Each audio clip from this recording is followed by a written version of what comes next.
Eto mga kaibigan, kung gusto nyo malaman na original yung CR na bibilihin yung sasakyan na yan. Kita nyo? Yan o. Kita nyo yung pinaka ganito, yung pinaka lining niyan, ganan. So, ito yung patunay na original yung CR ng isang sasakyan ito. Bakit ko ba pinakita sa inyo mga kaibigan yung original na CR? At bakit ko pa na inilawan yan? Kasi mga kaibigan, yun yung palatandaan or para madali po nating malaman na original yung CR natin. Kasi tandaan nyo, kapag bibili tayo ng second hand na motor, dapat po ay original yung CR at dapat meron ding OR. At importante din, dapat meron po tayong deed of sale na ipapanotaryo ninyo o nakanotaryo na. Kung halimbawa ikaw ay third owner, mas maganda, meron tayong deed of sale. Isama nyo na rin mga kaibigan yung ID ng first owner. Dapat po ito ay may 2 valid IDs na may firma. Mas maganda yung kukunin mong ID ay hindi po na expired, UMID o kaya SSS o kaya pag-ibig. Basta yung valid IDs na hindi na expired, mas maganda po yun. Kasi kapag expired na yung ating ID na nakuha, baka mamaya hindi natin mapanotaryo yan. At minsan mayroon pang notaryo na kailangan isama mo yung first owner para mapanotaryo yan. Okay, so paano ba gagawin natin pag bibili tayo ng second hand na motor? Kung ikaw ay third owner, fourth owner ka na.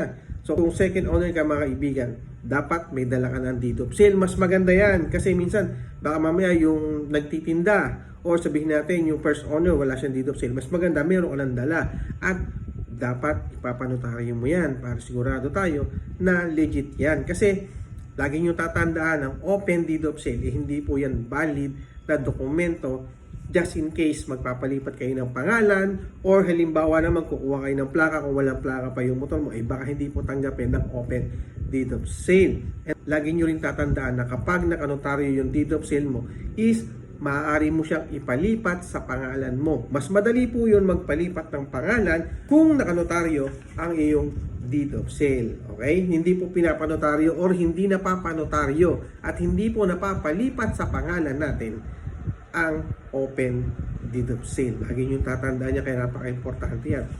At tandaan nyo din na mas maganda kung bibili tayo ng second hand na sasakyan, 4 wheels man yan o 2 wheels man yan, dapat po ay may plaka na. Mas maganda meron ng plaka. Kasi isipin nyo na lang kung walang plaka yan. Tapos yung first owner niyan nasa malayong region pa. Pwedeng doon mo pakunin yung plaka. What if pa kung halimbawa 2018 pataas yung sasakyan na nabili mo, kailangan mo kunin yan sa regional office. Paano kung nasa malayong lugar yan? Diba? Kaya mas mahirap bumili ng isang motor na wala pong plaka. Mas maganda, meron pa rin plaka. Pero sabi ko nga sa inyo, disclaimer lang mga kaibigan, na hindi po bawal, hindi po masamang bumili ng second hand na motor, second hand na sasakyan sa mga buy and sell or sa mga tao-tao. Hindi po yan masama or hindi po yan bawal. So, ang sinasabi ko lang po is dapat magsiguro po tayo kung bibili tayo dyan ng mga sasakyan. Kasi sa bandang huli, kapag nasa sa'yo na yung sasakyan at magkaroon ng problema, minsan, mahirap nang hanapin yung first owner. Kasi di ba minsan, ang buy and sell, pang ilang owner na yung mga yan. So, dapat, siguraduhin nyo lang kung bibili kayo ng mga second hand na sasakyan, dapat original, yung OR, yung CR, may plaka, mas maganda, at dapat naka-notaryo. Or yung meron kang deed of sale.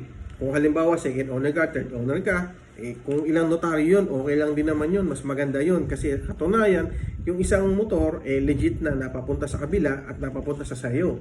So, ganun ang ibig sabihin nun. Okay? So, sana po nakatulong yung video na to sa mga nagpaplanong bumili ng second hand na sasakyan, motor man yan, o 4 wheels man yan, na dapat lagi nyo isipin na sa bandang huli, kung hindi kumpleto yung dokumento mo, ikaw din ang magsasuffer. Totoo yan. Ang hirap kumuha ng plaka, ang hirap magpa-transfer of ownership, at syempre, mahirap magpanotaryo kapag po, tandaan nyo, kapag walang pirma, walang ID, or hindi valid yung ID. Yan. Okay? Yun lang. Salamat. Thank you.